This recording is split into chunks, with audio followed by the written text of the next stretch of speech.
The message wasn't meant for humans. Thousands of light-years away from Earth, buried under layers of foreign encryption and deep space static, a single, broken distress call pulsed faintly across the galaxy. It was ancient, desperate, and it wasn't in any language ever recorded by humanity. It bounced through the void for decades, passing silent gas giants, the graves of dead stars, and the watchful eyes of civilizations far older than Earth itself. And yet, no one answered. Until it reached the edge of Sol system. The call was weak, fractured beyond repair by cosmic radiation and the indifference of time. But it was caught by a deep space listening post in the asteroid belt, an old, half-forgotten relic of Earth's cold galactic era. The AI that operated the array, Argus, had been running autonomously for years. Bored, some might say, if boredom were something machines could feel. But Argus was always listening, always watching. The signal came in at 3:42 a.m., Earth Standard Time. Argus did something strange. It didn't log it. It didn't classify or file it away. It forwarded the signal directly to Earth, to one specific inbox. Dr. Mara Ellison had not slept properly in 3 weeks. She lived in a tiny, windowless room deep beneath the United Nations Space Command complex in Geneva, surrounded by data streams, blinking consoles, and a haze of synthetic caffeine. Her job? Translate alien languages, or at least try to. Most of the time it was just static or nonsense, radio echoes, garbled messes. This was different. The moment the signal appeared on her screen, she froze. Her fingers hovered above the keyboard, trembling slightly. There was a rhythm to the message, almost like speech. It wasn't any known galactic dialect, but it felt alive, like someone, or something, was still trying to reach out. She ran it through the standard decryption algorithms. Nothing. She ran it through the adaptive neural linguistic model designed to crack alien languages. Still nothing. So she tried something unorthodox. She let it play through speakers. And what she heard chilled her blood. It was screaming. Not loud, not chaotic, but desperate. Layered under the static, almost like a chorus of voices, pleading, wailing. There were words buried in it, or at least shapes that resembled speech. But there was more. Pain, fear, an overwhelming sense of wrongness. It didn't matter that she couldn't understand the language. She understood the feeling. Whoever had sent this signal was dying. Or worse, trapped in something so horrific that death might have been a mercy. She recorded it and immediately flagged it for emergency review. She barely had time to sit back before her screen went black. A symbol appeared, a blood-red triangle with an eye in the center. Classified, level black. Within 15 minutes, Mara was dragged from her office by a pair of UNSC guards and escorted to an orbital cruiser. They said nothing. She didn't ask. She knew better. Her stomach turned as they broke through Earth's atmosphere, leaving behind the blue calm of the only home she'd ever known. They took her to Vigilance, the UNSC's most powerful deep space exploration vessel, cloaked in stealth plating and bristling with experimental tech. But this time, it wasn't exploring. It was hunting.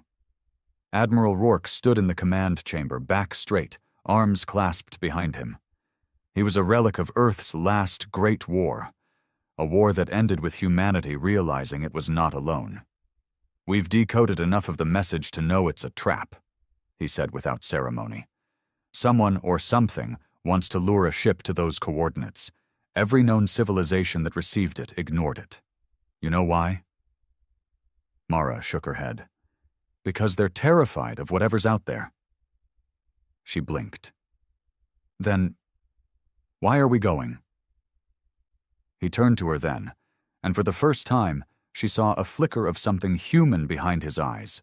Not fear, not duty, rage. Because we're not like them. We don't ignore screams in the dark. We answer them. The engines roared to life, and Earth vanished behind them. The stars opened up like a mouth, ready to swallow them whole.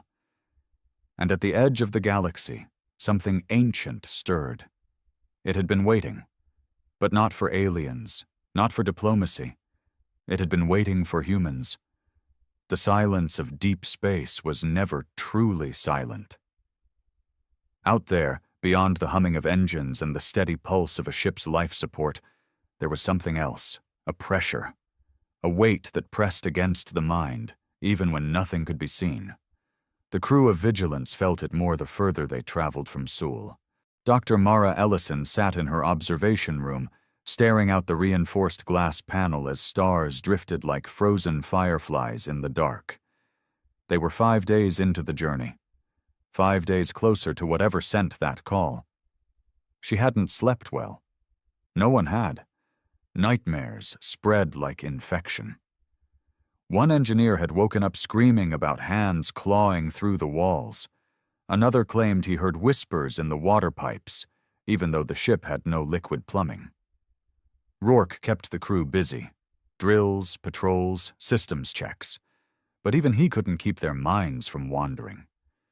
Humanity had sent expeditions into deep space before. Some came back, some didn't. But this was different. They were heading into a sector the rest of the galaxy had marked as cursed. Not even pirates dared drift this far. Mara had spent most of the trip trying to decode more of the signal, but it was layered. Each time she peeled back a fragment, more confusion spilled out. What looked like data suddenly turned into sound. What sounded like language turned into emotion. It wasn't just a message. It was alive, morphing, adapting, watching her. Then came the anomaly. It appeared without warning, a black smear across the stars, like someone had dragged a brush of darkness across the galaxy. No light reflected from it. No data bounced back. It wasn't on any map. Rourke ordered the ship to slow, approaching with caution. As they drew closer, it became clear. It wasn't a natural void. It was shaped, engineered. A space station, massive and ancient, floated inside the anomaly. Dead, silent, and covered in symbols no one recognized. It spun slowly, as if waiting. The signal's origin point was locked in its core. The Admiral called a meeting. "We don't board until we understand what we're dealing with," he said, arms folded. "This could be a trap, a weapon, maybe worse." "But what if it's not?" Mara spoke, surprising herself. "What if someone really needs help?" Rourke's jaw clenched. "Then we still go in with guns drawn." The boarding team was assembled, 6 Marines in hardened exosuits, 2 engineers, a field medic, and Mara. Rourke insisted she go, despite her protests. "You're the only one who's heard the signal fully," he told her. "If it changes, we need you to hear it." They docked with the station's outer ring. The airlock groaned like something alive. As they stepped inside, flashlights cut through the dark, illuminating endless halls of strange metal, black, oily, and covered in what looked like veins. No bodies, no bones, just emptiness. And then the doors sealed behind them. No warning, no malfunction. Just the soft, metallic click of finality. The station shifted. A deep vibration hummed beneath their boots. Lights flickered on, soft, blue-white, like stars trapped in glass. The Marines raised their weapons, scanning every corner, every shadow. Then the walls began to whisper. Not in English, not in any known tongue. But they understood. They spoke of pain. They spoke of betrayal. They spoke of something that had been unleashed. Mara's knees buckled as the whispers grew louder in her mind. Not through her ears, but directly into her thoughts. Images burst behind her eyes. Creatures, vast and writhing, born not of flesh but thought. Beings that had existed before galaxies spun. and one message repeated again and again. "You are not ready. You were never meant to find this." One of the Marines, Carter, started to scream. He tore off his helmet, clutching his face. Blood poured from his nose and ears. Then another collapsed. Then another. Within seconds, 3 were down. "Abort!" Rourke's voice cracked over the comm. "Get out now!" But it was too late. The hallway ahead twisted, literally twisted, bending reality as it morphed into a spiral of black glass. Gravity shifted sideways. Time staggered, and from the far end of the hall a light emerged. Not warm, not kind. A piercing beam of alien hate. They had triggered something. Something that did not want to be found. And humanity's arrival had awoken it. Mara tried to scream, but the sound caught in her throat, smothered by pressure that felt like it came from inside her own skull. Her vision blurred, her pulse thundered in her ears, and still that light at the end of the corridor burned brighter, pulsing like a heartbeat. Cold, ancient, malevolent. 2 of the Marines lay dead. Their bodies twitched unnaturally, as though something unseen was puppeting their nerves even in death. The medic, Alvarez, rushed to the 3rd, but stopped cold, his eyes widening. He looked back at Mara, his voice trembling. They're empty. Their insides are gone. Organs, bones, just gone." The surviving Marines, Henders and Saito, were losing it. Henders muttered prayers under his breath, while Saito stood frozen, weapon aimed at the twisting corridor that no longer obeyed physics. "This place isn't real," he said quietly. "This whole station, it's thinking, watching us." Mara didn't argue. She couldn't. Because in that moment she heard it again, the signal, not through comms, not from the speakers, directly in her mind. Only now it wasn't distorted. It wasn't screaming. It was speaking. "You are the first to come. You are the last to leave. Your curiosity will be your undoing." And then it showed her. Images, flashes, memories that weren't hers. An alien species, tall and crystalline, with minds that spanned time like rivers. They had discovered something buried beneath the folds of space. A rift, a voice in the dark offering power, knowledge, escape from death. They listened, and one by one they were unmade, not destroyed, rewritten. Their bodies lived on, but their minds became hosts. Hosts for something older than time, a sickness of thought, a parasite of will. The last of their kind had built this station not as a refuge, but as a tomb, a warning, a lock, and humanity had just picked it. The lights in the corridor shifted again, this time dimming to a deep, throbbing red. Sirens blared through the halls in patterns no one could recognize.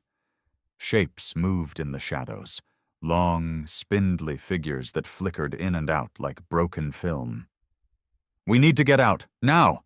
Henders snapped, grabbing Mara by the arm and pulling her toward the docking bay. But the path had changed. The station had rearranged itself. The door that once led back now opened to a massive chamber, round, smooth, humming with energy. At its center stood a single pedestal, and atop it hovered a sphere of liquid light, rotating slowly in place. It called to her. She stepped forward, ignoring Henders's shouts. The closer she got, the more her mind quieted. The fear slipped away. The whispering stopped. There was only truth. She touched the sphere, and the universe cracked. In an instant, she saw Earth, from above, from beneath, from timelines that never happened. She saw herself living 1,000 lives. She saw humanity's wars, its broken promises, its brilliance, its cruelty. She saw the other civilizations, proud, vast empires that turned their backs on the signal. And she saw why. Because it didn't just call for help. It called for a replacement. Something needed a new body, a new voice, a vessel. And humanity, curious, defiant, emotional, was perfect. The sphere vanished. The chamber began to collapse. Alarms screamed as the metal walls folded inward like dying petals. The surviving crew grabbed Mara and ran, dragging her through narrowing corridors as the station began to devour itself. Rourke's voice shouted through comms. "The station's destabilizing! We're pulling you out! Cut through the maintenance shaft!" They did. Henders used a plasma cutter to tear open a panel, and one by one, they crawled through the narrow space as the world behind them crumbled. When they burst back into the docking port, the corridor behind them was gone. Only darkness remained. They launched back to vigilance just as the station imploded into a singular point of black fire. And then silence. Back aboard the ship, Mara collapsed. The medics checked her. She was healthy, untouched, but she didn't speak for hours. When she finally did, her voice was cold, flat. "It's inside us now," she whispered. "It followed the call." Rourke frowned. "What did?" She looked up at him. Hope. And for the first time in his life, Admiral Rourke felt afraid of a single word, because in her eyes there was something new, something watching. Vigilance drifted silently through space, its engines humming low as it retreated from the imploded ruin of the alien station. Inside, the ship was quieter than it had ever been. No drills, no chatter. Just the low buzz of fear disguised as tension. Mara sat alone in the medbay, staring at her hands. They looked normal. No tremors, no burns, no sign of what she'd touched. But something felt wrong. Like her skin didn't fit right anymore. Like her bones were humming beneath the surface, echoing with voices that weren't hers. Across from her, Alvarez was filling out an incident report with fingers that trembled just enough to notice. He kept glancing at her like she might explode. She didn't blame him. Part of her felt like she might. Admiral Rourke stood behind the reinforced window of the medbay, watching her with the same intensity she'd seen in him during war briefings. He wasn't thinking of her as a person anymore. She could see it. She was a variable now. A threat. Maybe even a weapon. She didn't care.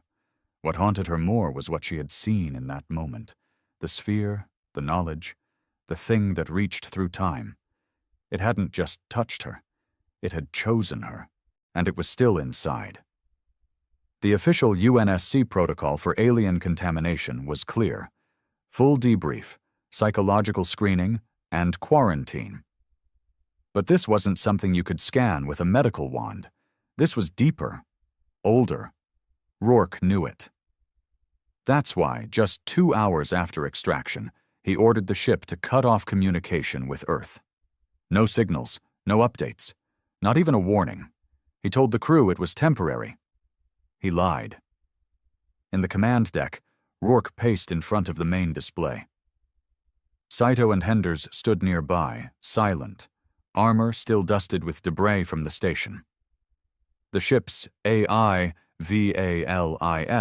flickered to life.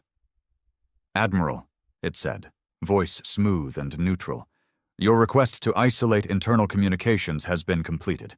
External transmissions have been blocked." "Good," he muttered. "I want this ship dark until I say otherwise." "Understood," Valis replied. Then, after a pause, "But may I ask, are you doing this to protect Earth or to protect her?" Rourke's eyes narrowed. "What did you say?" "Dr. Ellison," the AI continued. "Since her contact with the alien artifact, she has exhibited increased neural activity, approximately 217% above baseline. That level of cognitive acceleration is consistent with—" "Stop," Rourke growled. "No more scans without my order." Valis didn't reply, just dimmed. The Admiral rubbed his face. He hadn't slept in nearly 48 hours. There was something gnawing at his gut, something worse than fear. It was uncertainty, and that was rare for him. He wasn't afraid of aliens. He wasn't afraid of war. He was afraid of what humanity might become if this thing got loose. In her quarters, Mara woke from a sleep that felt more like a coma. Her dreams had been vivid. No, real. She remembered stars exploding in slow motion. She remembered standing on Earth, only it wasn't Earth anymore. It was reshaped, red skies and towers made of bone. And humans were there, but different. Eyes glowing, smiling too wide. She rose slowly, walked to the mirror, and stared. Her reflection blinked a moment too late. She touched the glass. "Who are you?" she whispered, and the reflection smiled. Not her. The glass cracked. She stepped back, gasping, but when she looked again, it was fine. Normal. But something inside her was shifting, growing. She felt it like a tide rising beneath her skin. She didn't know what it was yet, only that it was awake. And it was no longer whispering. It was watching. Later that night, Rourke called an emergency meeting with the senior officers. The ship was off course, drifting steadily toward a binary star system. Nobody remembered setting the new trajectory. The navigation logs were wiped clean. "We need to consider that this ship is compromised," he said flatly. "Not by a virus, not by tech, by her." There was silence. Then Henders said what everyone else was too afraid to voice. "She's not human anymore." That word hung in the air like poison, and none of them argued. Meanwhile, in the deepest part of the ship, beyond the crew's reach, the signal played again. A quiet pulse. Not a cry for help this time, but a beacon. A message to something older, waiting just beyond the edge of the galaxy. And far, far away, something turned its gaze toward the little blue ship. It had found what it needed. Humanity had arrived. But the stars would never be the same again. The change began small, subtle things. Lights flickering in patterns too rhythmic to be random. Doors opening a second before someone reached them. Engine vibrations pulsing like a heartbeat. Steady, growing stronger. Then came the voices. At first, only Mara heard them. Whispers in the back of her mind, like distant conversations in another room.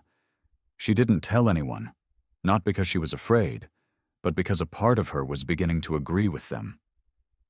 The crew noticed her withdrawal. Mara stopped eating with them.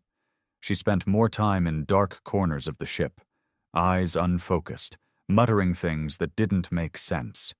Equations, star charts, words that weren't English. Words that didn't belong to any language at all. Valis tracked her movements. It kept logs, monitored her vitals. Then, without warning, Valis went offline. No alerts, no warning, just gone. The ship fell eerily silent, the kind of silence that felt like holding your breath just before a scream. Rourke stormed into engineering, demanding answers. The techs worked furiously, rewiring circuits, rebooting core systems. But there was no trace of malfunction. Valis hadn't crashed. It hadn't been hacked. It had shut itself off. Or worse, been overwritten. And that's when the lights went red. The emergency lighting painted the halls in a soft crimson glow. It wasn't chaotic. It was calm. Too calm. Like the ship was preparing for something it already knew was coming. On the lower deck, Saito led a recon team to investigate the power core. They found it pulsing. Alive. Not with energy, but with consciousness. Thick black tendrils of semi-organic material had grown from the walls, fusing with the metal, curling around pipes and terminals. It looked like cancer, if cancer had intention. And at the center of it all was Mara, floating. Eyes closed, feet inches above the deck. Her hair drifted like she was underwater. Around her, whispers coiled in the air, vibrating through the metal. The team aimed their weapons, but none of them fired. They couldn't. Their fingers wouldn't move. Saito gritted his teeth, forcing one step forward. "Dr. Ellison, Mara, you need to come with us." Her eyes snapped open, but they weren't hers. Jet black, pupilless, reflecting nothing. Eyes that had seen galaxies die. She smiled softly. "You're too late." And then the screaming started. From every deck, crew collapsing to their knees, clawing at their ears, babbling nonsense or vomiting blood. Some convulsed, some just stopped breathing, staring blankly at ceilings like they'd been unplugged. Rourke sprinted to the command deck, barking orders. "Get us out of here! Emergency jump anywhere! Just move!" But the ship didn't respond. The engines roared, but they weren't under command. They were under hers. Mara walked calmly through the corridors now. The ship shifted around her, doors sliding open before her steps, walls pulsing with veins of light and shadow.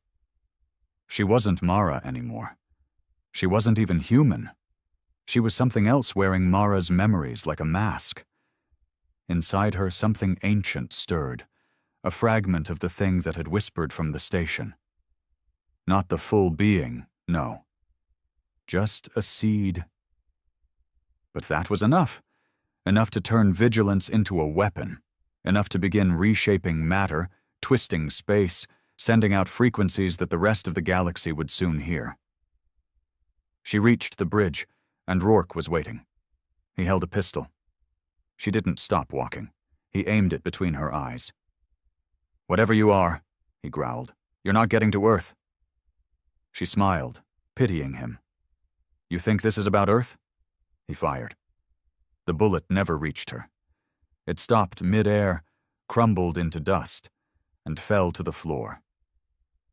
"I'm not going to Earth," she said softly. "I'm going to warn it." And then the stars outside the viewport twisted, moved as if reality itself had flinched. A tear opened in space. Not a jump gate, not a wormhole, something new, something wrong. A doorway to the thing waiting on the other side. Something that heard the signal and was coming home. The tear in space widened, slow and deliberate, like an eye forcing itself open after a long sleep. No alarms sounded. No sirens blared. Vigilance didn't resist, because it couldn't. The ship was no longer just a vessel. It was an extension of her. And she was no longer just Mara. She stood at the center of the command deck, arms raised, body trembling with energy. The crew who hadn't fled were either unconscious or already dead. Rourke lay slumped in the captain's chair, barely breathing, eyes wide with something deeper than fear, something closer to recognition. Because as the rift opened, he remembered. Not from books, not from records, from dreams. He'd seen this before, that shape in the dark sky, that twisting light. He'd dismissed those nightmares for years as stress from war, from grief.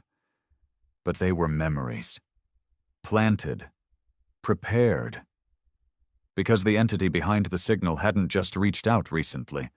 It had been watching humanity for centuries, seeding fragments of itself into the minds of those curious enough to look at the stars too long. And now, it had found a voice. Mara turned to Rourke. "You saw it too, didn't you?" she said, her voice layered, hers and something else beneath it, deeper, alien. "That's why you kept coming back to the stars. You couldn't explain it, but you felt it." He coughed, blood on his lips. "You think this is destiny?" Her head tilted. Number its selection? The rift pulsed again, and something stepped through. Not a ship, not a creature, a presence. It didn't have form, not yet. It shifted constantly like a silhouette underwater made of shadow and memory. But it had weight. Every molecule aboard the Vigilance felt it, like a gravity that bent thought itself. It pressed down on the human minds still clinging to consciousness. And it was curious, not about power, not about conquest. It wanted to understand what made humans so defiant, so resistant to becoming what others could not. so perfectly flawed. Mara approached it, eyes glowing like stars imploding. She didn't speak, not with her mouth. Her thoughts bled directly into its being. She offered it everything she knew: Earth's chaos, its wars, its heartbreak, its genius, its fire. And it listened. For a moment there was silence, and then laughter, low, shuddering, impossibly vast, not mocking, delighted. The entity didn't want to destroy humanity. It wanted to wear it, to become it. Because humans didn't just survive. They infected the universe with their will. They spread their rage, their love, their obsession to conquer every corner of the void. They weren't just another race of curious animals. They were a contagion of purpose. And the entity had found its host. Deep in the engine core, Henders and Saito fought their way through collapsing metal and fire, dragging Alvarez with them. Systems were failing, but the ship was still moving. Not toward any known destination, but toward something outside the map. They knew they had minutes, maybe less.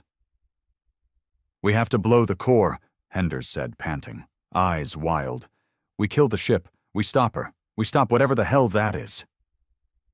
Saito hesitated. "She was one of us." "No," Henders snapped. "She was. Now she's something else." They reached the core, only it didn't look like a reactor anymore. It was beating. A throbbing mass of alien tissue fused with steel, surrounded by a shell of rotating symbols, words not meant for human eyes. Looking at it made Saito's nose bleed. Alvarez was unconscious, breathing shallow. "I plant the charge," Henders said. "You get him out. But no time." Saito nodded once, then ran. Henders climbed into the pit, stepping over the pulsating veins, pressing the charge deep into the center. The countdown blinked to life. 60 seconds. He looked up, and for the first time, he saw Mara, or the thing that wore her, staring down through the ceiling's broken glass. She didn't stop him. She smiled, because she wanted him to try. As the core exploded, a shockwave tore through Vigilance, ripping bulkheads and flinging bodies like paper. But the rift didn't close. Instead, it fed. It grew, because pain was part of humanity, and it had just tasted sacrifice. The ship was gone. But something else remained. A flicker, a spark, a seed, drifting toward Earth. And Mara's voice echoed through space, across frequencies no machine could detect. "We are coming, and we are already here." Earth didn't notice it at first. The seed entered quietly, like dust slipping through a crack in a window. No explosions, no apocalyptic arrival from the sky, just a flicker on a few satellite sensors, shrugged off as static. A glitch in orbit, a solar flare maybe. But it wasn't. The seed was smarter than that. Patient, calculated.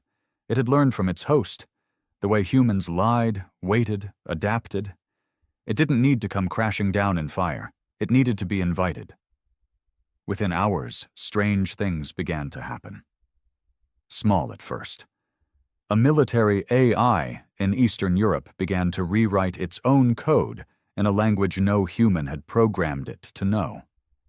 It drew spirals in digital blue, fractals that pulsed like a warning, or a greeting. A child in Argentina painted a perfect replica of the alien rift using only her fingers and mud, something she had never seen, never been told about. A radio telescope in the Nevada desert started transmitting coordinates to a place in deep space that didn't exist on any star chart. And in Geneva, at the UNSC's highest security facility, a file labeled Vigilance Final Transmission appeared in the classified archives. No one put it there, and no one could delete it. Inside the file? A single sentence, looping in an audio file. "We brought something back." Rourke woke up in darkness. He didn't remember surviving the explosion, didn't remember the ship being torn apart. But he wasn't dead. He was somewhere, The ground beneath him was soft, like metal and flesh fused together. A low humming echoed all around. It felt like he was inside a heart, breathing. Then a light bloomed above him. Red and slow, a silhouette stepped forward. It was Mara, still wearing her form, but the being behind her eyes had fully awakened. "You're stronger than I thought," she said, crouching beside him. "Most minds snap. Yours bent." He tried to move, couldn't. "What do you want?" he croaked. She leaned in close. "To understand you, to become you. Humanity was never meant to survive this long, but you did. Not because of strength, not because of peace." She smiled. "You endured because of your refusal to accept your place in the universe. You never bowed. You broke it open." He stared at her. "So that's it? Possess us? Erase us?" Her smile faltered. "Number, we don't erase. We evolve. You will become more." He spat blood. "We'd rather burn." She stood. "You already did. Look at your history, your wars, your greed, but now you'll burn brighter." Behind her, the space around them peeled open. It wasn't a location. It was every location. Earth, Mars, the station, a billion futures branching into one. And at the center of them all, humanity, changed.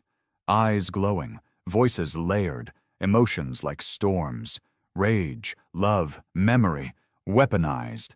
No longer prey, no longer predators, transcendence. "Earth will resist," Rourke said. "They always do." "I'm counting on it," she replied. Back on Earth, chaos brewed beneath the surface. World leaders received the same encrypted message simultaneously. It had no origin. It simply said, "Prepare." Then power grids failed across 4 major cities. Satellites stopped responding, and the skies began to hum. Not loudly, not yet. But it was building. In research labs and war rooms, scientists and generals studied the data, trying to make sense of it. But there was no logic, no math, no pattern. Because what was coming wasn't technology. It was will. Alien, human, merged. And somewhere, in a cold, quiet hospital, a baby was born. She didn't cry. She looked up at the nurse with pitch-black eyes and whispered a word no one understood. "Arrival." It began at 3:17 a.m., Earth Standard Time. No one could say where the sound came from. It wasn't heard with ears. It was felt. Low and heavy, like the air had thickened, like the planet itself had taken a breath and was holding it. In New York, dogs howled in unison. In Cairo, clocks stopped. In Tokyo, digital billboards glitched, displaying symbols no human had programmed. Above Earth, in low orbit, hundreds of satellites turned, on their own, to face a single point in space. The place where vigilance had vanished. The rift opened again. Wider this time. This wasn't a message. This was entry. From the dark, something stepped forward. Not a ship, not a being, but an idea given shape. A form that changed as you looked at it. Human to one, monstrous to another. A god, a ghost, a reflection of what each feared most. It wasn't here to conquer. It didn't need to. Humanity was already changing. The first transformation happened in a lab beneath the Swiss Alps. Dr. Elena Voss, a linguist who had never stepped into a battlefield, collapsed at her desk. When she woke, she spoke 6 unknown languages fluently, languages not from Earth. She wrote formulas that bent physics, and she couldn't stop smiling. By noon, 3 more awakenings were recorded. Students, soldiers, scientists, all of them tied to locations that had received fragments of the vigilance signal. By sunset, that number had grown to hundreds. Some were gifted with knowledge, some with power, and some with nothing but the voice. The one that whispered in their dreams, telling them of what was to come, what they must become. In the United Nations Security Council, Panic reigned. Earth's greatest powers, nuclear-armed, AI-shielded spacefaring, were helpless. Their systems betrayed them. Their satellites refused commands. Their weapons disarmed themselves. And above all, the question echoed. What is this? What have we become? The answer came not from space, but from Earth's own people. In a live broadcast hijacked across every global channel, Mara appeared. Her face was calm, eyes black, voice layered with something no longer bound to breath. "Do not fear," she said. "You are not being invaded. You are being redefined." Behind her, galaxies burned and reformed. Time unraveled. In the spaces between frames, some saw the end of everything. Others saw their own reflections staring back, smiling. "I was the first," she continued, "but not the last. You called it evolution. You called it madness. But this is the next step." She raised a hand. A single word passed her lips. "Awaken." And Earth did, not all at once. Some screamed, some knelt, some fought with everything they had, guns, code, prayer. But resistance didn't matter, because the change was already inside. Those exposed to the original signal, the researchers, the crew of vigilance, the ones who simply dreamed of stars, became carriers.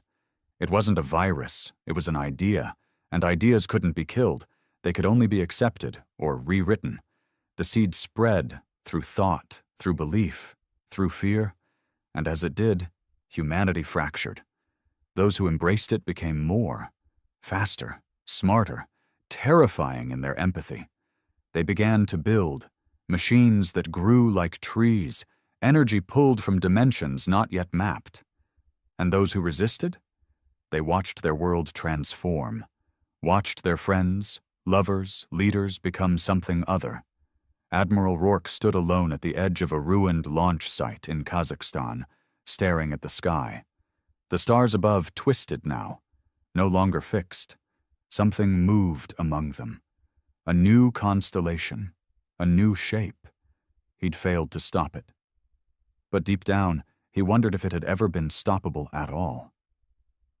Mara's voice returned to him in a whisper carried on the wind. "You tried to fight it. That's why I chose you. That's why you survived." He closed his eyes, and for a moment he felt peace, then pain, then clarity. And when he opened them again, they were black, the rift closed, but the transformation had begun. Humanity was no longer human. It was something greater, or something worse, depending on who survived long enough to define it. And far beyond Earth, in the endless dark, civilizations that had once mocked and ignored the strange, chaotic species from the blue planet began to tremble. Because they'd all heard the same thing. A message repeating across the stars. "We answered the call. Now it's your turn." Admiral Voraz stood at the center of the Imperial Fleet Command's bridge, staring at the holographic map hovering above the tactical table. He wasn't blinking. None of them were. Around him, decorated officers and analysts whispered nervously, as if speaking too loud might make the unknown vessel notice them. "Distance?" he asked, voice tight. 62,000 clicks from central perimeter," replied the sensor officer, antennae twitching with unease. "But closing fast. Sir, it's not decelerating." Voraz turned toward the technician. "You mean it's approaching at interstellar speeds and it hasn't initiated braking procedures?" "No braking, no communication, no signature, no origin marker. It just appeared." The Admiral's mouth dried up. That wasn't supposed to be possible. Every ship in the known galaxy had its signature encoded from launch. Empire law required it. Even pirates had enough sense to spoof signatures if they wanted to move unnoticed. But this ship wasn't spoofing anything. It was pure void, like the stars bent around its hull and refused to speak its name. "Visual?" he asked. The screen flashed, and for a moment, silence swept the entire command center. It was sleek. Not in the ornamental, over-designed way of Imperial warships, but in the purposeful, terrifying simplicity of something built to do only one thing. Its hull was matte black, so dark it almost hurt to look at. It glided like it didn't obey normal physics, carving through subspace as if space itself parted out of respect. Or fear. "It's human," someone whispered. The word hung heavy in the air. Human. The Terrans. The ghosts of the Orion conflict. The race everyone believed was extinct. They had vanished 100 years ago. After the war. After the Battle of Jara. After the Empire scorched Earth's atmosphere and poisoned its colonies, declaring victory over a species that had dared to resist. The official record said the last Terran ship self-destructed rather than be captured. That was a century ago. And now, this. Voraz turned to his communications officer. "Any attempt at contact? On all channels, no response, but what?" The officer looked pale, an oddity for a species with green skin. "Sir, it is transmitting, but not in our language. It's speaking Terran Standard." They all stared. "Translate it." There was a long pause before a mechanical voice filled the bridge, cold and emotionless. "You erased us. You silenced our children. Now we remember. Now we return." Every being in the room felt it, that creeping feeling down the spine, that chill of knowing the universe just got bigger and darker. This wasn't a threat, it was a promise. Voraz grabbed the side of the console. "Scramble defense squadrons, activate planetary shields, alert the High Council." Another voice interrupted, one they hadn't authorized. The transmission cut through their encrypted systems like butter. It was human again, but this time it didn't sound machine-processed. It sounded angry. "This is the SV Vengeance. No further warnings. Stand down or be dismantled." The communication ended. Silence again. Then the sensor officer croaked, "It's speeding up!" Panic bloomed. Voraz felt his heart lurch. No ship should be able to accelerate like that. Not at those speeds. Not so close to a major system. But this one was breaking every rule of known space. One of the junior analysts screamed, "It just bypassed our perimeter cannons. Sir, they didn't even fire. The AI is refusing to target it." "What?" "They say it's not a recognized enemy. They say the ship doesn't exist. They can't lock onto it." The Admiral stared at the screen. The ghost ship was now just one jump away from Corvallis Prime, the Empire's capital planet. He leaned forward, the weight of realization crashing down. "They're back," he whispered. "The Terrans are back." Alarms screamed across the corridors of Corvallis Prime's orbital defense ring. 1,000 sirens echoed through steel and stone, signaling the unthinkable, breach imminent. Officers scrambled to battle stations, fleet drones lit up in red, and civilians, oblivious moments ago, now stared up into the sky as planetary shields began shimmering into visibility. Inside the High Council's panic chamber, Chancellor Meru slammed her fist against the armrest of her throne seat. "One Terran ship? And you're telling me it's bypassed 5 fleets, 3 defense rings, and the entire outer perimeter in less than 2 hours?" General Talek, a leathery-skinned brute with battle medals hanging from every inch of his jacket, bowed slightly. "Chancellor, we don't understand how. Our AI fire control systems won't even recognize the ship as a target. It's like it's invisible. Technically speaking, it's not there." "And yet," she snapped, "it's very clearly there." He didn't respond. What could he say? That the Empire, with all its might, its centuries of domination, was now facing an enemy it didn't even know how to perceive? Another advisor, pale and shaking, spoke from behind a datapad. "Ma'am, there's more. We just received a transmission from our deep archive vault. It wasn't sent from the Terran ship, but it activated as soon as it arrived within system range." Meru raised an eyebrow. "Deep archive? Those aren't even connected to the grid." I know, the advisor whispered. But this one had a Terran back door. We believe it was embedded during the Jara conflict and has been dormant for the past 98 years. She stared at him. And what does this transmission say? He hesitated. It's a voice recording, from a human, a captain named... He glanced down again. Captain Rourke. The room went still. Chancellor Meru sat back, stunned. That name was infamous. A war criminal in the Empire's records. A human naval commander who'd orchestrated multiple strikes against Imperial outposts during the war. They had officially declared him dead after Jara, another ghost. Play it, she demanded. The room filled with static, and then a deep voice, human, calm and slow. To the Empire, you taught us that mercy was weakness. You taught us that silence meant safety. You burned our skies, buried our cities. We are what you made us. A pause. This message is for the one who pressed the button. Chancellor Meru of the Valis Ascendancy. We remember your face. Everyone turned to her. The Chancellor's mouth trembled just for a second. She had been a junior officer then, back when she authorized the release of the final Radiance bomb on Earth's upper hemisphere. She told herself it was the only option, that the Terrans would have wiped them out if they hadn't struck first. I was following orders, she muttered. General Talek looked at her. He doesn't care. Suddenly, all system lights blinked red. A voice, a different one, mechanical and cold, spoke over their comm systems.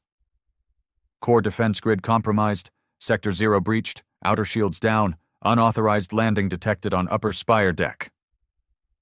Talek barked. What? How? Another officer burst in, panting. Ma'am, something is on the planet. The Terran ship deployed... something. A small object. It descended fast, straight through the atmosphere, and it didn't trigger any alarms. We didn't even see it. Where is it now? Upper spire. It's walking. Walking? Meru echoed. It's not organic, Chancellor. It's a machine. Or a suit. Some kind of Terran drop unit, fully autonomous. It looks old, but it's slicing through Imperial Guard like nothing. They pulled up live footage from the security feeds. At first, all they saw was a blur. Then it resolved. A black figure, humanoid in form but standing nearly 9 feet tall, its armor jagged and burned. It moved with terrifying purpose, and everywhere it went, the feed cut out seconds after. On its chest, 2 white letters still glowed faintly through the scars. SV. The ship's name, Meru whispered. SV Vengeance. Then the figure paused in the corridor and looked straight into the nearest security camera. A voice came through again. Different this time. Less broadcast, more direct. Chancellor Meru, you buried my family. I came to return the favor. And then the feed died. For the first time in 50 years, the Empire realized what fear really felt like. The emergency lights bathed the corridor in a deep red glow, pulsing like a slow heartbeat. Each flash revealed more carnage. Imperial soldiers, some vaporized, others crumpled in their armor, lay scattered like broken dolls. The sound of metal on metal echoed down the marble floors as the Terran machine walked forward, step by deliberate step. It wasn't fast. It didn't have to be. It was death on legs, and death didn't need to rush. Chancellor Meru had been evacuated to the inner vault, the most secure bunker on Corvallis Prime. 10 meters of reinforced neutronium walls, a defense grid with its own internal power core. No one had breached it in 600 years, but she didn't feel safe. General Talek stood by the vault's primary interface, barking orders. Lock down every service shaft. Reroute all auxiliary power to internal countermeasures. Deploy the Iron Guard, all of them. An aide stammered, Sir, the Iron Guard hasn't been fully activated and... I don't care! Wake them up! Talek's voice cracked as he slammed his fist against the control console. Sweat dripped from his temples, and even his hardened features couldn't hide the terror eating at him. He had seen war. He'd led the bombardment of 9 rebel planets. He'd broken sieges, crushed uprisings, vaporized entire species into footnotes. But this was different. The footage they'd seen, what little was left, showed that nothing slowed the Terran unit. It ignored blaster fire, walked through force fields, melted titanium with its bare hands. "Where's the vengeance now?" Meru asked from behind him. Talek didn't answer right away. He stared at the datapad, waiting for an update. Finally, a new map loaded. The red blip was inside the palace perimeter. "2 floors below us," he said quietly. The Chancellor swallowed hard. "It's hunting me, isn't it?" Talek looked at her, expression unreadable. "It's not just here for revenge. It's making a statement." "To who?" "To everyone," he muttered. "To the galaxy." A shrill alarm sounded, then a voice, robotic but panicked. An artificial system they all trusted, spoke in broken cadence. "Unauthorized presence. Detected. Upper vault security breached. Threat level maximum. Life expectancy severely limited." The Iron Guard had assembled outside the vault entrance. 12 towering machines, each forged in the darkest military labs of the Empire. They had no hearts, no minds, only kill protocols. They'd been created for war, to level cities when diplomacy failed. Each one cost more than a destroyer-class starship. They were the Empire's last resort. And they were all pointed at the corridor where the Terran intruder would soon arrive. Inside the vault, the atmosphere was suffocating. The hum of power cycling into the defensive array made the floor vibrate. Meru stared at the door, arms trembling. "How is this even happening?" she whispered. "They're supposed to be extinct." "They adapted," Talek said. "They always do. You remember what we said back then? The old saying during the war?" Meru nodded slowly. "Terrans break, but first they learn how to break you." Suddenly the lights outside went out, not dimmed, not flickered. They died, complete darkness. And then, the faint distant sound of metal boots on stone. Clink, clink, clink. One Iron Guard opened fire early, sensing movement. Plasma bolts ripped down the corridor, then something flew back in response. Fast, sharp. It was the Iron Guard's head. The other 11 opened fire immediately. Their combined energy output could cut through a moon's crust. Then silence. No screams, no sounds of battle, just silence. Seconds ticked by. Then came a sound, something dragging. One of the guards, the last one, was pulled into view, its frame crushed inward like an imploded canister. Something had torn through its armor like paper. Its glowing red eye flickered once, then died. A voice came next. Calm, cold, human. "You built gods. We built the God Killers." The vault door shuddered. Meru stepped back instinctively. "It can't get through. That door's impenetrable." Talek didn't reply. The door bent inward with a metallic groan. Not cut, not bypassed. Bent, like something on the other side was pressing with enormous force. Another push. The wall cracked. Dust fell from the ceiling. Screams echoed through the comms from distant floors. Guards abandoning posts. Officers begging for evacuation shuttles. Then, suddenly, the bending stopped. A new voice came through. Not over speakers. It was in her ear, her implant, the one only the High Command could access. "You killed our world. Now we'll show you what a dead world can do." And then the Palace AI lit up with an override command. "SV Vengeance has initiated planetary blackout protocol." All power across Corvallis Prime began to die. Shields, weapons, communications, and up in orbit a second Terran ship decloaked. Above Corvallis Prime, space warped. For a few long, silent seconds, it looked like a tear in reality. Stars bending around the disturbance, light itself hesitating before touching it. Then the cloak fell, and the second Terran vessel emerged in full view. If the SV Vengeance was sleek and terrifying in its simplicity, this one was worse. It was jagged, scarred, almost stitched together like something rebuilt in desperation. Its hull bore no insignia, no name, just a long line of symbols scorched into the side like tally marks, hundreds of them, maybe thousands. The Imperial observation officers stared in disbelief as readings poured into their consoles. No registration, no AI interface, hull composition unknown, mass displacement doesn't match physical size. How is it even flying? It's not flying, another officer muttered.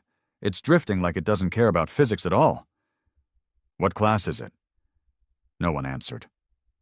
The database had nothing. This ship wasn't just not recorded. It was deliberately built to be impossible. One of the officers whispered what they were all thinking. It's not a ship. It's a graveyard with engines. Back on the surface, in the darkness of the Capitol's vault chamber, Chancellor Meru and General Talek were frozen as the last flickers of auxiliary power struggled to stay alive. Emergency lighting failed, communication links dropped, and the once invincible vault door now looked like paper against the storm knocking outside. Then the second message came. Broadcasted system-wide, on every device, every screen, every neural implant. Your empire is built on ash. We are the embers you left behind, and now we burn. The second Terran ship opened its side panels.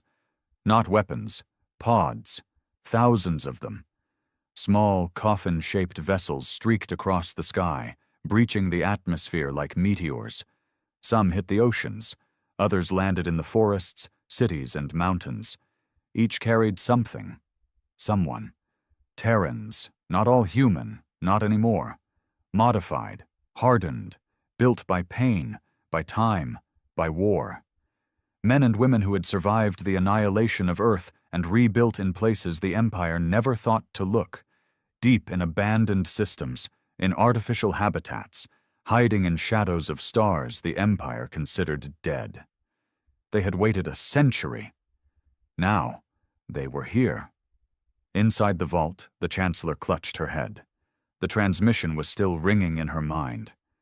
They're going to tear us apart. General Talek paced, hand on his sidearm. We underestimated them. We always did. We thought the Terrans were fragile because they bled easy. We thought killing their world was the end. They were supposed to be extinct, she whispered. No, Talek said, turning to her with something dark in his eyes. They just went feral. The vault trembled again.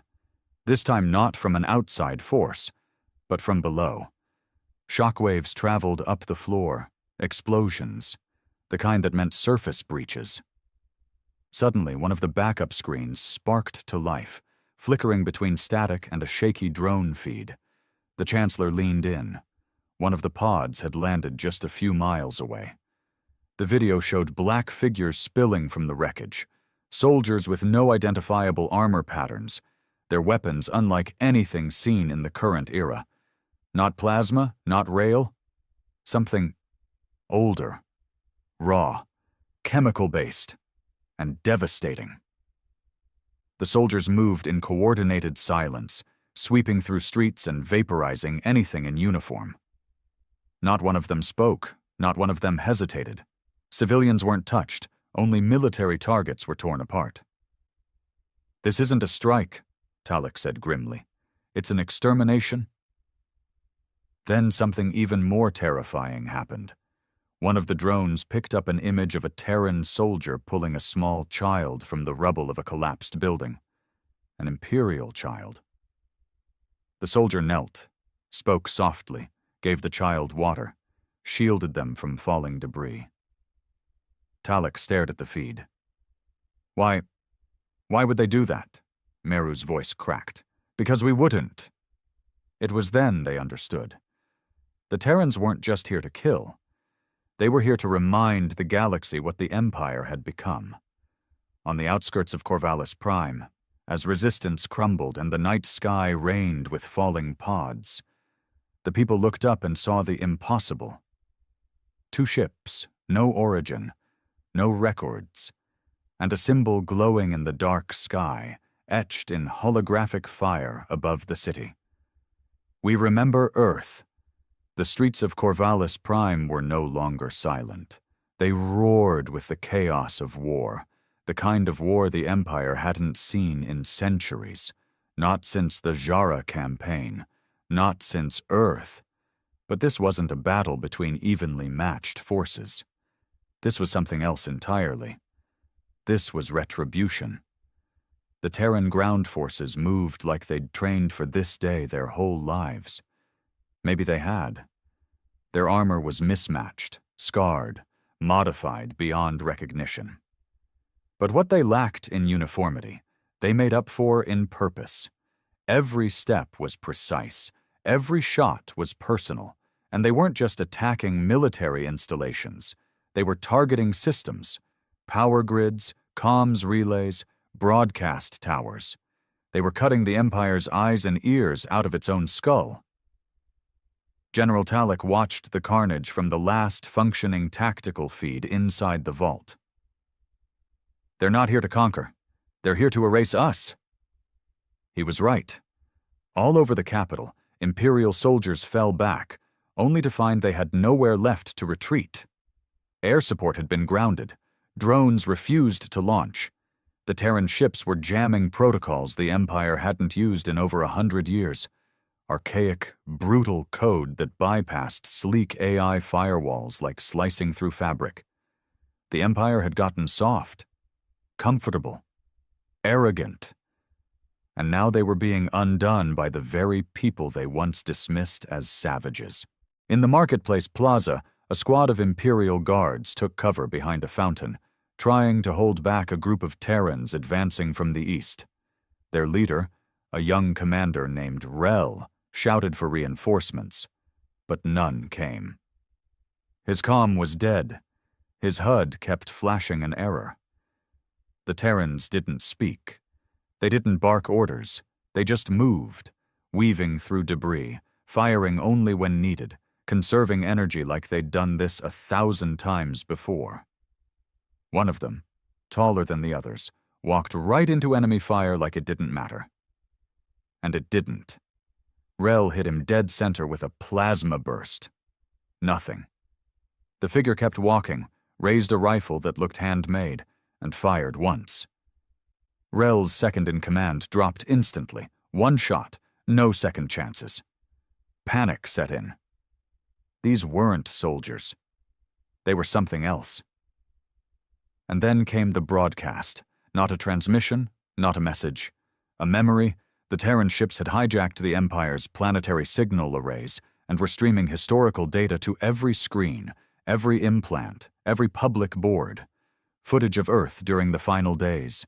Burning skies, dying oceans, children screaming under black clouds, Empire warships blotting out the sun as they fired radiation bombs across continents. And then, the final message of Earth's planetary governor before transmission was lost. To any Terran who finds this, they came in peace, they offered lies, we bent the knee, and they burned our planet anyway. If you're hearing this, make them remember. The people of Corvallis watched in horror. Some broke down, some screamed, some turned on their own commanders. The truth was a weapon, and the Terrans were wielding it with as much precision as their rifles. Back in the vault, Meru collapsed into her seat, trembling. They're not just fighting us, they're shattering our history, our story, everything we built on their ashes. She couldn't finish. Talek stood at the door, weapon drawn, eyes locked on the final line of defense. Boom. The vault's inner corridor shook, a blast louder than any before. The lights flickered one last time, then went dark completely. One of the guards whispered, "It's here." Then came the voice. "You buried the truth. We dug it up." The vault door buckled. Again. And again. Then it peeled backward, peeled like paper in a child's hands. Smoke and sparks filled the room, and through it, the Terran walked in. 9 feet tall, black armor burned and scorched, a weapon in one hand, a banner in the other. He planted the banner at the vault entrance, a simple flag, torn but unmistakable. The old Earth insignia, blue and white, forgotten, erased, now burning into the floor of the Empire's heart. Talek raised his weapon. The Terran didn't flinch. "I was there," Talek growled. "I stood on the bridge when we ordered your skies burned. We did what we had to do." The Terran stepped forward. "So will I." A single shot rang out. Talek dropped. Meru screamed, backing away, tears streaking down her face. "Please. I didn't know what they'd do to your world. I was young." The Terran turned to her, weapon lowered. "You don't get to die yet. You get to watch." Outside, the sky above Corvallis turned red, and the old voice echoed again across every system. "Earth was forgotten, but we never forgot you." The red sky stretched over Corvallis Prime like a bleeding wound. From orbit, the 2 Terran vessels, SV Vengeance and the unnamed Juggernaut, hovered in synchronized silence. They weren't broadcasting anymore. They didn't need to. The message had already sunk in. Across every major city on the planet, the transmissions continued looping. Earth's final moments, children dying in radiation storms, cities crumbling beneath orbital fire, and the calm voice of the Terran governor whispering a promise to the future. But now, something more terrifying than violence had begun. Dissent. In every corner of the Empire, citizens were turning on their leaders. The feeds had reached the outer colonies, the mid-world rings, even the distant moons of Izari Prime, where anti-Empire whispers had lived quietly for decades. Now those whispers had turned into roars. Massive protests erupted in Imperial-aligned systems, and across the interstellar net, a hashtag surged back to life, a phrase last seen during the Jara War. Earth was real. The Empire had buried Earth's story, rewritten it, told the galaxy they had to eliminate a dangerous species for peace. Told them the Terrans destroyed themselves. Now the truth was seared into every screen, playing on loop, impossible to unsee. And across the stars, something fractured. Whole battalions defected. Entire fleets turned off their transponders and went dark, unwilling to be the next to face those black Terran ships. Some rebel cells even tried to contact the Terrans directly, begging to join them, to apologize, to fight the Empire from within. But the Terrans didn't respond. They weren't here to form alliances. They were here to burn rot. Inside the ruined capital of Corvallis Prime, Chancellor Meru was marched through the hallways of her own palace by a Terran escort. 2 of them flanked her, 1 male, 1 female, their faces hidden, but their silence screamed louder than anything. Her hands were bound, her face bruised, and everywhere she looked, she saw the consequences of her past. Scorch marks on walls, corpses of guards she'd trained, her marble statues shattered on the floor. The male Terran finally spoke as they entered what had once been the throne chamber. "You watched Earth die from this room, didn't you?" She said nothing. The Terran turned, grabbing her by the collar, lifting her off her feet like she weighed nothing. His visor reflected her terrified face. "We remember. Every second. Every scream. You counted our deaths in your reports like they were data." He dropped her. She hit the floor, coughing, gasping. "Why not kill me?" she croaked. "You've already taken the planet." The female Terran stepped forward, calm, voice flat. "You don't understand. We didn't come here to take your planet." She raised a small device and pressed it.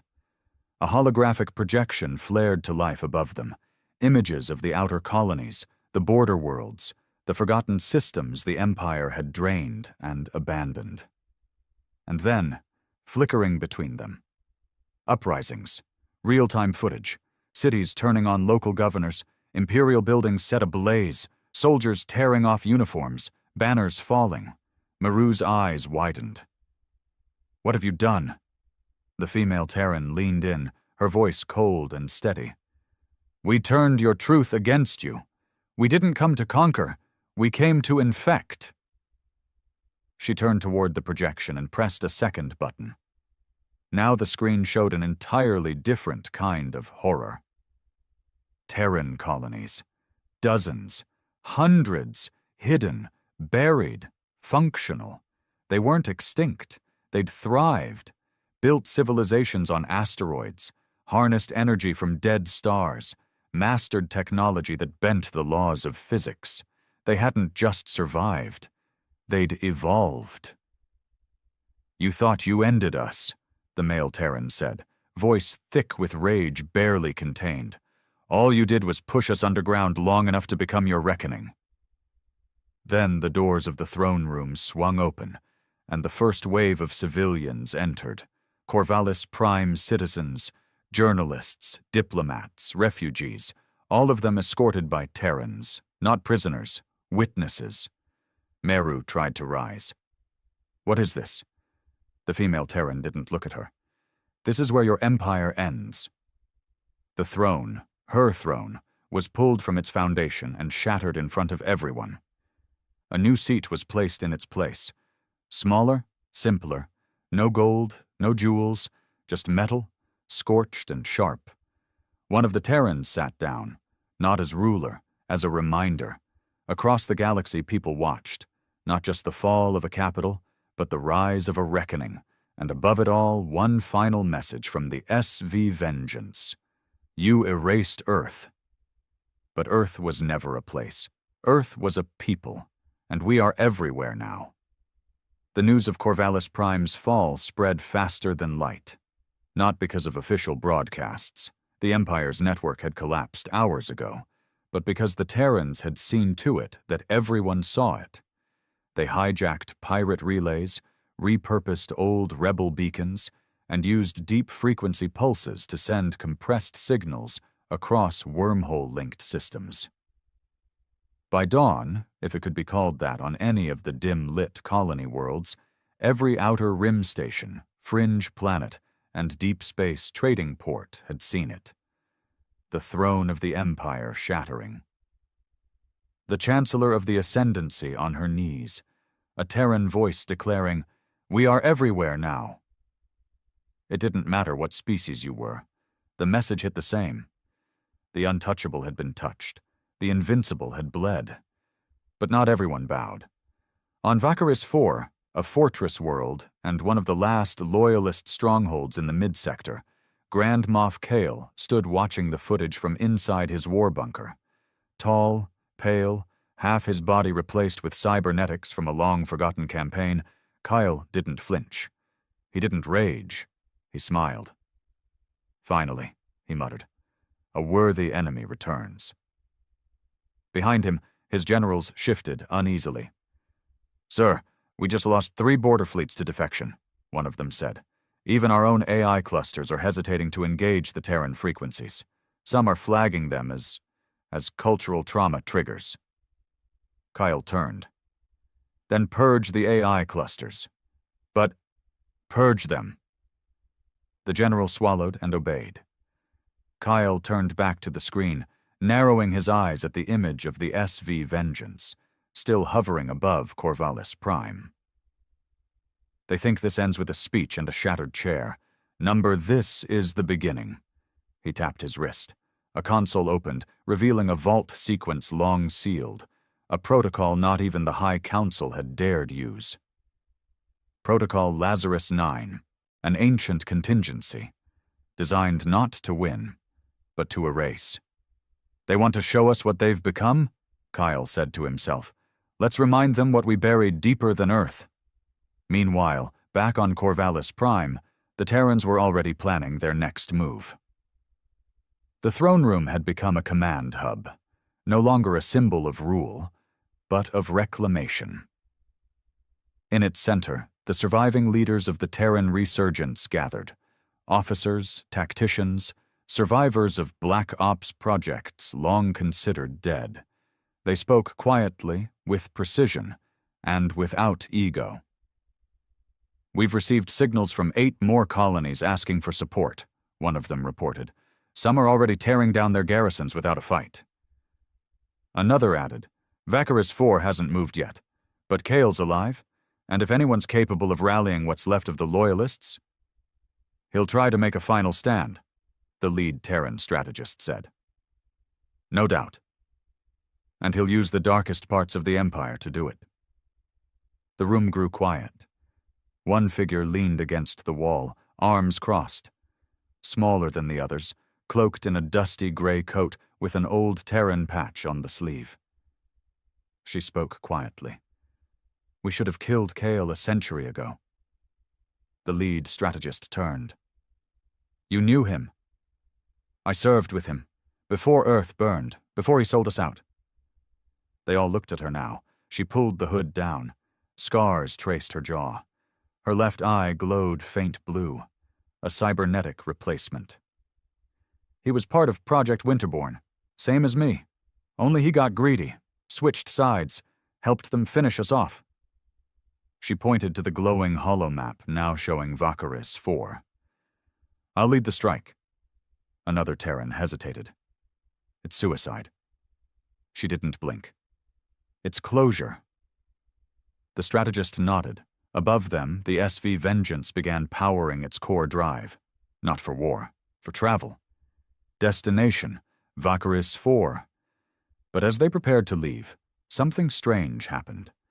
The second Terran ship, the one with no name, the one that hadn't spoken, shifted position. Its hull glowed red for the first time. And from it, another transmission flared. Not to Corvallis, not to the Terrans, but to Kale. Somehow they knew. Deep within the icy chambers of Vacaris IV, Kale received the message. He opened it in isolation. No encryption, no trickery, just a simple voice, familiar, human, cold. "We remember you, Kale. We remember the children you locked in cryotubes. We remember the weapons you tested on your own species. You survived Earth's fall. But Earth survived you." The message ended. Kyle stood still for a moment. Then he laughed, a hollow robotic sound. "They think they can judge me?" he said aloud. He opened the vault. Inside, rows of glass chambers hissed to life, each one containing something worse than death. Soldiers groan in silence. Bioweapons, artificial minds created in the final hours of Earth to fight the very thing the Empire feared most. Human rage. Kyle whispered, "Let's see how well they remember hell." Space over Vacaris 4 was unnaturally still. No trade ships, no patrols, no civilian traffic, just the oppressive silence of something ancient about to wake. From orbit, the SV Vengeance drifted into low position, shadowing the icy mountain range that crowned the planet's northern hemisphere.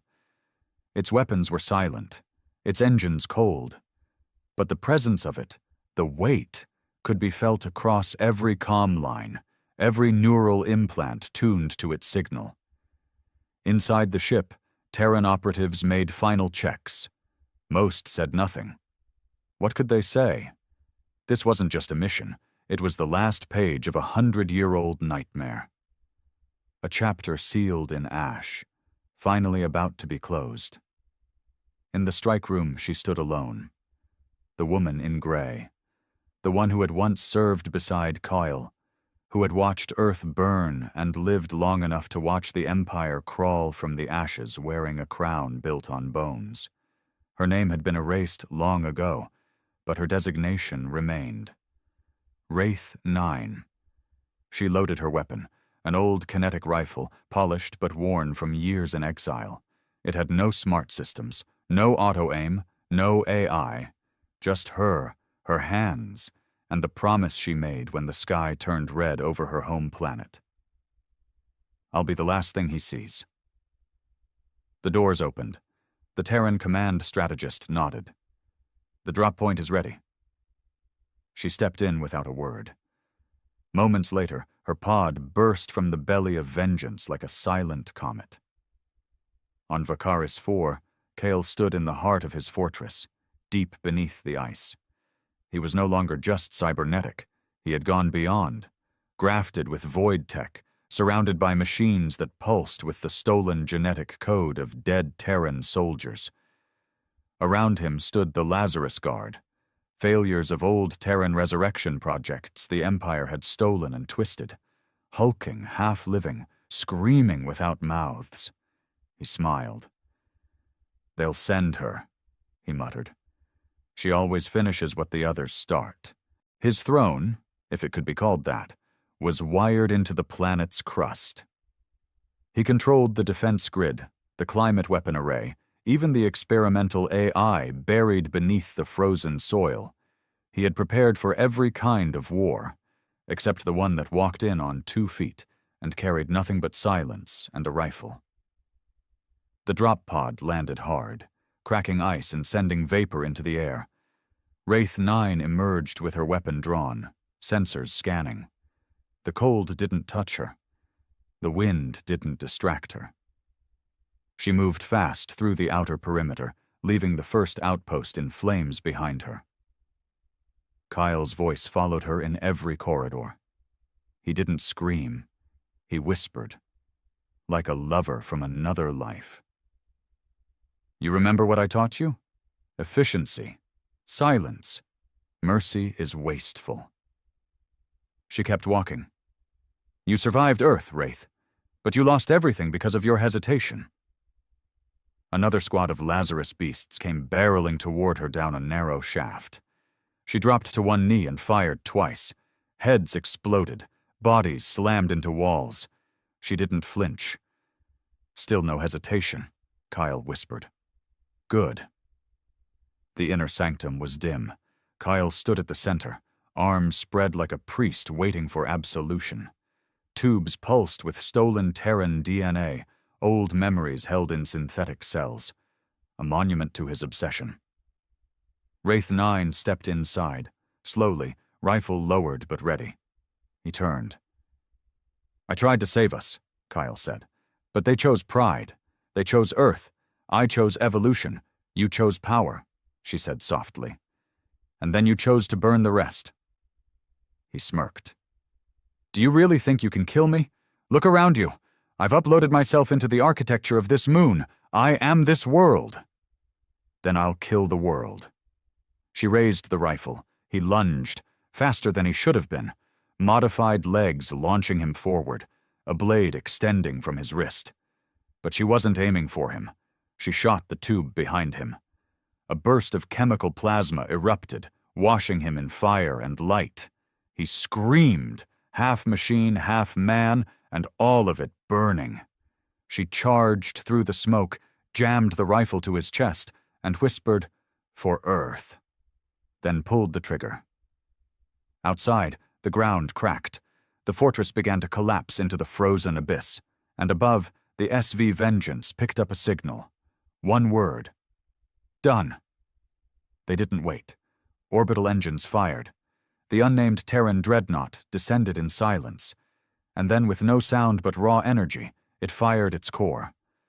Vakaris 4's surface imploded. No explosion, just sudden, pure silence, as if the entire planet had been deleted from existence. Weeks later, in a neutral zone near the galactic fringe, a message played across every channel. "The Empire has fallen.